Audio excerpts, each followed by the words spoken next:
Hey, you're back. Did you enjoy the last episode of S.I.S? If you did, don't forget, like, comment, and share. But most importantly, don't forget to subscribe. New episode of S.I.S coming to you in 5, 4, 3, 2, 1. Now repeat. I really wanna get with your style and your techniques and put it on repeat. I'm thinking maybe I could give you something you can repeat and put it on repeat. It's kinda getting heated, had to put it on pause. I ain't wanna be that broad you in the car, but I really wanna get with your style and your technique and put it on repeat. Hello world, and welcome to another episode of S.I.S, Spill It Sister Season 3. I am your host, Denielle Miller, and on today's episode we have a rare gem.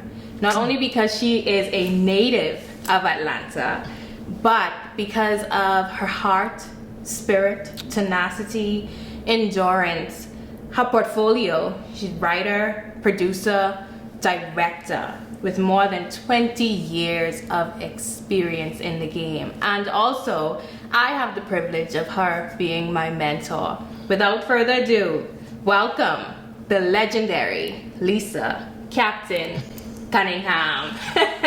I'm so happy to be here. Thank you. You're welcome. It's an absolute pleasure to see you do your thing from my town. Oh. Yeah. It's a very humbling experience because a lot of persons don't get the opportunity to do what I'm doing and to also be connected with such great people in the city. So I definitely do not take it lightly. Good. And with just having you here, it's such a great honor.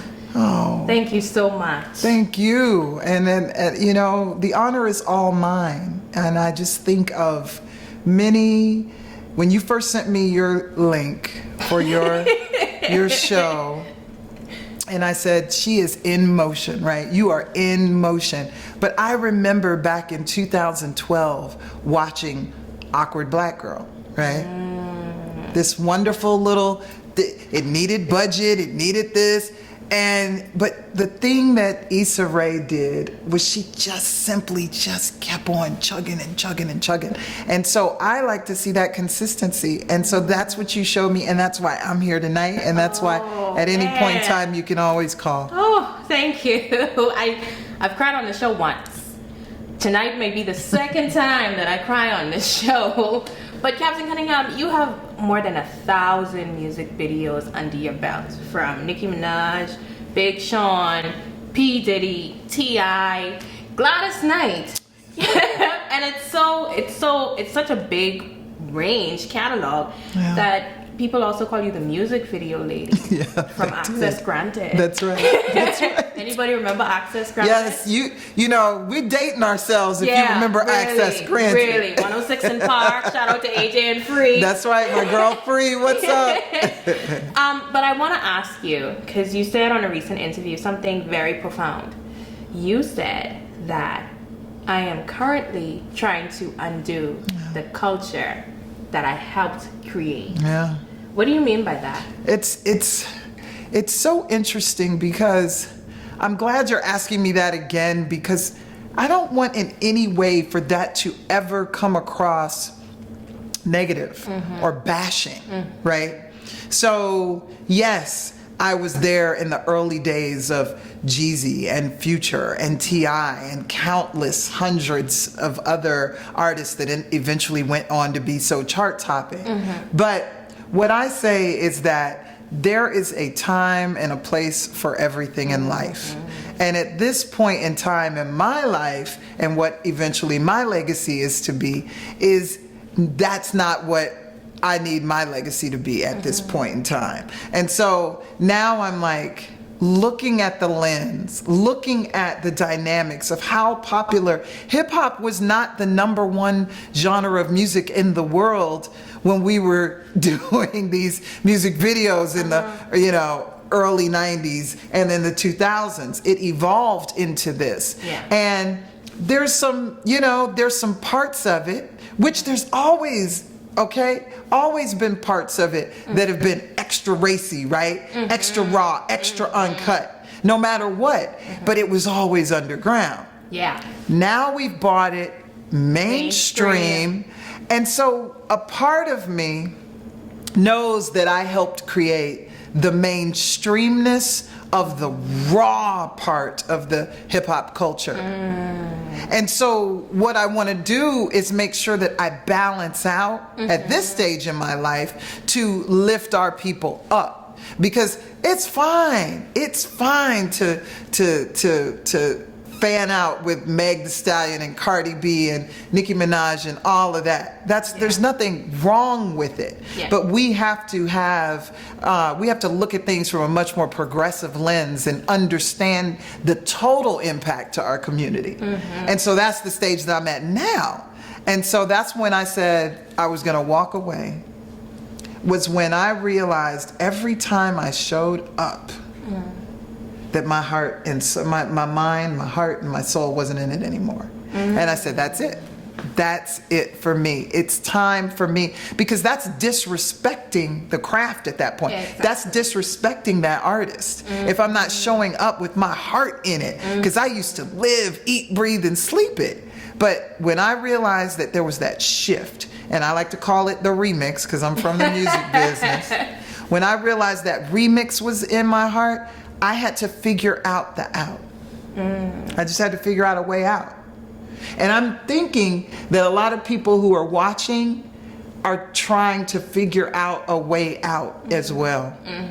Whether it be in your relationships, whether it be in your work environment, you may be in an entry-level position. You may be, thinking, how am I ever going to stop doing what I'm currently doing? But that remix, woo! I like that. It's a remix. I like the remix. You want to know why I thought of the remix? Because I'll tell you this. I was working at a radio station in Atlanta, Hot 107.9, and we had an event years ago. I'm dating myself. And this girl group got up and they started singing this song. And the song was a slow tempo record, and they were a new group and they were about to get booed.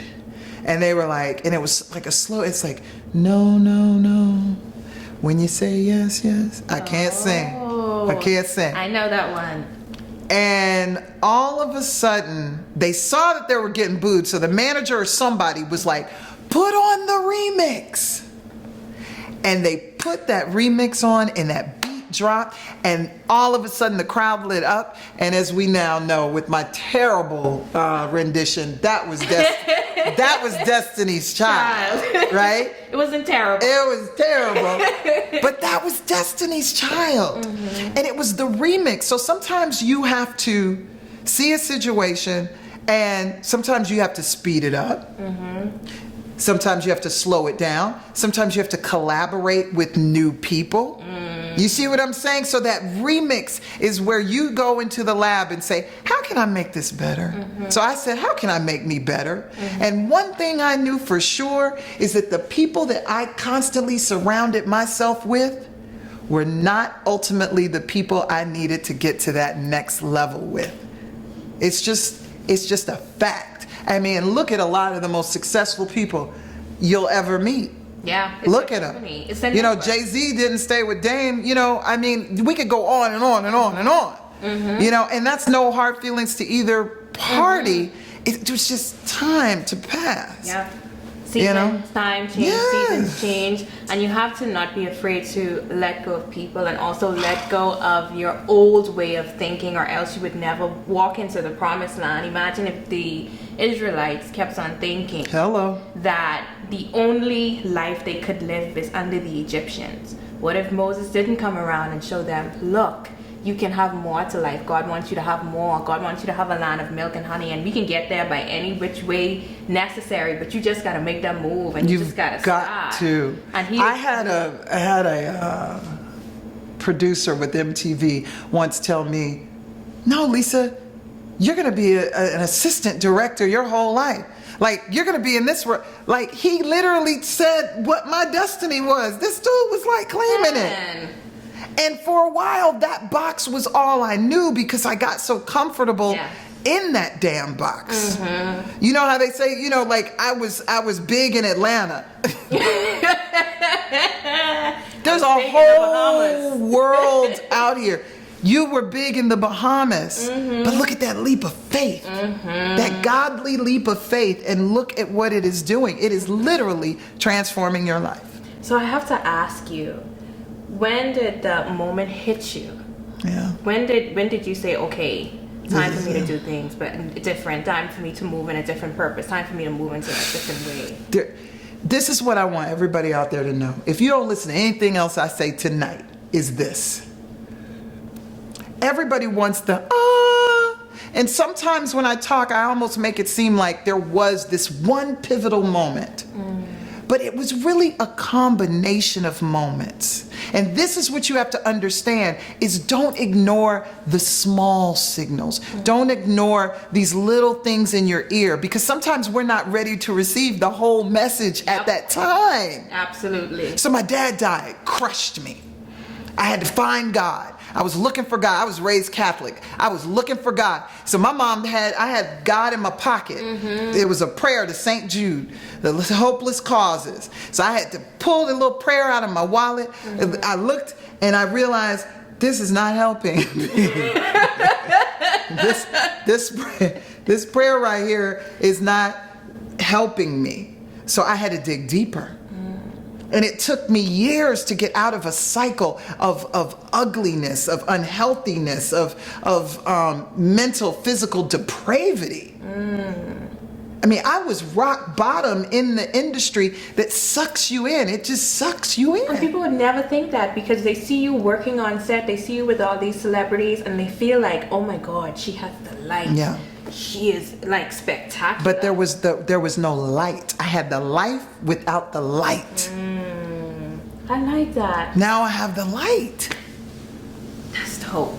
So, Captain Cunningham, we're gonna have to pause for a break. There's a lot to take in, y'all. Okay. Like, the wisdom that is being dropped, and that is why, like, legit, when I said legendary, I not only mean because of the work that she's done, but the mindset and the way she's able to put other people on the mindset. So we're gonna have a word from our sponsors, and we'll be back right after this quick commercial break.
We are back with Lisa Captain Cunningham, and let me give y'all just a little bit of a story on Captain Cunningham, of where she is now.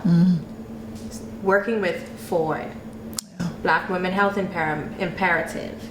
Then also you were on the advisory board for the former mayor, Miss Keisha Lance Bottoms. Now you're on the transition team for the new mayor, Mr. Andre Dickens. I mean, I can go on and on and on and on about the work that Captain Cunningham is doing now, particularly within the community.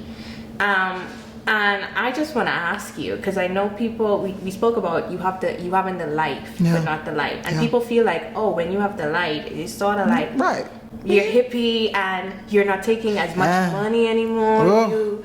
You preach. You're compromising.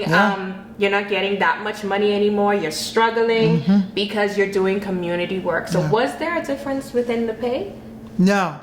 The thing of it is that the myth of abundance is something that has been held back from us in the messaging. It's been held back in almost all the major religions to preach this message of, I was raised Catholic, so we were taught, to be poor and suffering was such an admirable thing, to be poor and suffering. Yes. So once you realize that abundance comes, and it can come exponentially through great works, then you're never scared about pivoting from shooting stuff that we know gets us that quick, fast money, right? Oh yeah, we know it. But what I learned was that once my heart opened up to what my true life's purpose was, the money overflows. I'm amazed at how much people come to me with things in ways that I never would have even expected, because I think that I am just literally walking so much in that light that we talked about, and with pure intention. And so the thing about it was that there's one of these books that I love, The Four Agreements. You'll hear me mention that book a lot, right? And this particular book helps you to understand that most of us are living an agreement that we didn't sign up for. So it's the agreement that your parents signed you up for. I like that. So you typically, as we are raised, we get told this doctrine from day one. We get told the stove is hot. Oops, this is that. I got my heart broken, so you better watch out for boys. They're gonna break your heart. Well, guess what? That boy's gonna break your heart. Because that's been indoctrinated in you.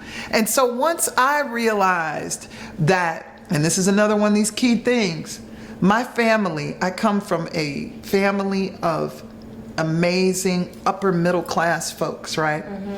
Not one entrepreneur in the bunch. I was the only one. So for years, that agreement that I had signed up for in the back of my head, I never let go of it. I always felt like I was the prodigal daughter of the whole pack because I wasn't living up to what my family wanted me to be. And once I realized it, finally, it set me free. That's powerful. It set me free. I remember me wanting to be a lawyer when I was growing up. And I remember the reason why, and that was because people used to tell me all the time, you speak very well, you should be a lawyer. I never looked into media until I was in high school, because I started to really dig into what it takes to be a lawyer, you know, getting prepared for college, and they read a lot. And they read a lot of stuff I'm not interested in. Exactly. So I was like, this isn't the career path for me, but I loved public speaking. There's a festival that happens in the Bahamas, cultural arts festival, and one thing that I was entered in was storytelling, and I won nationally twice. So yeah, the school still has my trophy. I need the trophy from my primary school, please. But I said to myself, I said, maybe I should go into media. And then I began to confine myself to the walls of being an anchor. And it wasn't until I explored and started talking to more people that I realized that media is a vast pool. Yes, it is. And you have to find your footing in the pool. People always look at, being in front of the camera. And you said, in an interview I listened to, that's not only the only job in media. Producing is not only the job in media. Director is not the only job. There's layers and layers and layers, and you just have to find your footing and block out what everybody else is trying to tell you. And also, what you said about the money was also important, because when I was chasing money, girl, I was spiritually broke. Money was in my pocket, and the thing is, the money was in my pocket, but it couldn't seem to stay in my bank account. And it was like, what am I doing? I'm taking jobs for just money purposes. That's a gem. I am stressing myself out in professions that I cared nothing about. My soul is empty, and then that's how I got into. If you've watched past episodes, I always put in this little plug for y'all to go watch other episodes. That's right. But that's how I got myself entangled into relationships and networks I should not have been in the first place, because when your soul is drained, you're just trying to grasp onto anything. I love that. Entangled. Because we know what an entanglement is. Jada had told us about that entanglement, right? Right. But all jokes aside, I was watching T.D. Jakes one time, and he did this wonderful little demonstration where he was in the middle, and he had a group of people around him, and he had the devil on the outside. And the devil, he would let the devil kind of touch him gently, here and there. And it wasn't a big deal. It wasn't a big deal until it was a big deal, right? And the devil was all the way in. And I think that is the sort of entanglement we play with every day. We think we can beat drugs. We think we can beat a bad relationship with a partner. We think we can beat these things. First of all, we're put on this earth to thrive. Yep. We are not put on this earth to sustain abuse or to sustain bad situations. We're just not. And so the second that we wake up and realize that everything is really supposed to be, this, and I'm not trying to paint a picture that, my life is perfect and I don't have a bad day here and there, but they are few and far between. And when bad things happen, I am able, and my tribe and the people around me, see, that's the other thing. You end up insulating yourself with something, with this fortress, that when that bad thing happens, you got 10 people lifting you up out of it. So you didn't even feel. I have a friend, Michelle, who lost her daughter that was a freshman at Howard University last year. Broke our hearts. Broke our hearts. But her tribe lifted her up. And she says if it probably wasn't for her tribe, she might not be here. Your tribe is so immensely Stop important. hanging around with and I try to tell people this, and I had to tell myself this for years. I had to finally get out of this.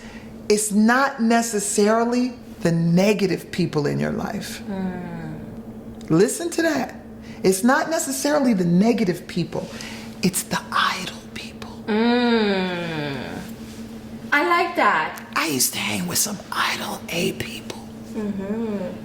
And so I'd be sitting on the couch. Just wasting time. Just chilling. Just there. You're just living. Sorry, you're just existing. You're just existing. You're not living. You're not living. So the name of this joint right here, because I like 90s. Okay. The name of this joint right here is called Do the Right Thing. Bam. And the reason why is because when I look at our culture across the diaspora, a lot of times our culture is exploited. Yeah. One of the things that you said was that be whoever you are. Yeah. Don't let media force you into being something that you are not. And again, I love Cardi B. Yeah. I love all the women in the industry, but sometimes I feel like you have some women who compromise themselves because they are just trying to make ends meet, and that they are lost and they haven't found their footing. So the reason why I call this joint Do the Right Thing. Do the right thing. I love it. So in the movie Do the Right Thing, Mookie was pretty relaxed, pretty cool for most of the movie. Oof. He was working in Sal's pizza joint. Them two would have a back and forth every now and then, nothing too serious. He'd still go out and do his deliveries. And then bugging out, and of course Radio Raheem wanted to make it their business that some sort of representation was in the building, in the pizza joint, where it basically led to the tragedy that happened. I'm not going to say too much for those who haven't watched it. This is a plug for Do the Right Thing. Yep.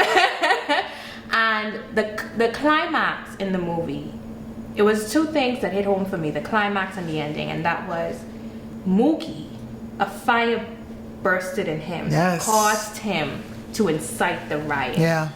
And then at the end, he goes to Sal and he says, Sal, I need my money. Right. Even though your place is burnt down, that don't have nothing to do with me. Right. Insurance could cover this. Right. I need my money. Right. And Sal throws the money to him. Yeah. Insulting him. Yeah. Here, you need this money more than I need this. And I feel like that's, I might as well say it, I feel like sometimes that's how how people take us when it comes to the culture. Yeah, it is. Here, take this money. Of course it is. Take this money because I know you need it more than I need it. Now we are disposable demographic. They create these little niche, marketing pieces to us, right? But they don't care if we're constantly talking about killing each other, the drugs, the this. But as soon as we talk about, Rick Ross says something about raping a woman. Oh, wait a minute, that subject matter's off limits.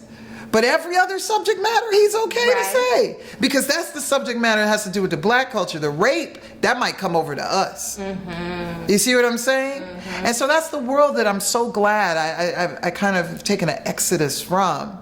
And to remix into this life of dealing and working with organizations like the Black Women's Health Imperative, and I'm working with the Center for Black Health and Equity and doing these amazing campaigns that uplift. But get this, I was on set with Sierra at 1-2 Step, and when we saw each other to do the cervical health campaign, it was a full circle moment for both of us. Because think about how much she's evolved. Yeah. So this thing can happen, so when you look at the Meg Thee Stallions and the Cardi B's, who knows how they may uplift and elevate and remix their lives over the years. And once you've got that power from all of those viewers and listeners and audience, Cardi B probably helped get a president elected.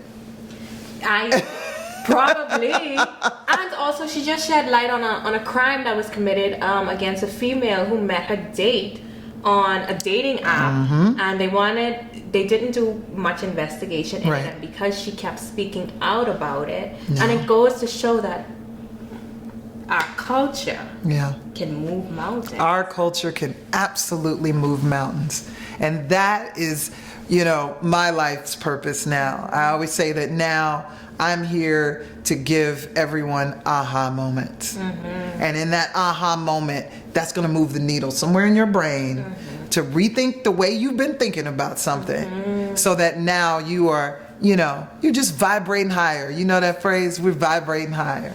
And the reason why is because you have the secret. This has been an amazing conversation, Captain. And I thank you so much for being here and imparting so much words of wisdom to our audience. And one thing that we do here on S.I.S is we have a cheers to us moment. Okay. Where we celebrate something that was said in the conversation, and we give more inspiration, words of inspiration to the viewers out there. So I'm going to start with you. Okay. What is your cheers to us moment? Oh, cheers to us for learning that you can create a life that has a light. Cheers to us for that. That was nice and short. Yeah. All right, so that's an Instagrammable quote. So cheers to us for understanding that when you're fueled by money, you'll be fooled by money. Oof. Ladies and gentlemen, this has been another episode of S.I.S, Spill It Sister. Don't forget to like, subscribe, and share. Thank you so much, and see you on our next episode. Now repeat. I really wanna get with your style and your techniques and put it on repeat. I'm thinking maybe I could give you something you could replete and put it on repeat. It's kinda getting heated, had to put it on pause. I ain't wanna be that broad you the next call, but I really wanna get with your style and your technique and put it on repeat.